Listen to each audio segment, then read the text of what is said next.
बिस्मिल्लाहिर्रहमानिर्रहीम। अस्सलाम वालेकुम दोस्तों, ये देख रहे जी सफ़ेद गोश्त। अब दिल की बीमारों को मसला होता है, गोश्त खा नहीं सकते, तो इनके लिए भाई काफ़ी मुफीद चीज़ है।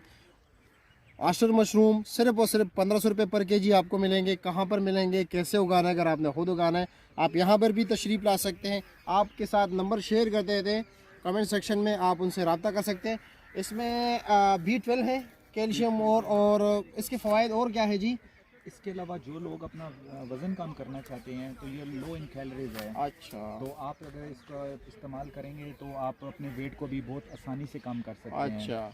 और इसके अलावा विटामिन का मतलब ये कि प्रोटीन का एक अहम ज़रिया है जी। जी जी बिल्कुल। और इसमें विटामिन सी और B12 बहुत वाफिर मिकदार में पाया जाता है, क्योंकि आजकल हमारे पाकिस्तान में लोगों के बोन्स का बहुत प्रॉब्लम आ रहा हाँ है, बिल्कुल। इसमें पेन रहता है। जो हाँ। लोग इस मशरूम का इस्तेमाल करेंगे उनके लिए ये चीज़ बहुत ज़्यादा इफ़ेक्टिव होगी और उनको इसका बहुत ज़्यादा फ़ायदा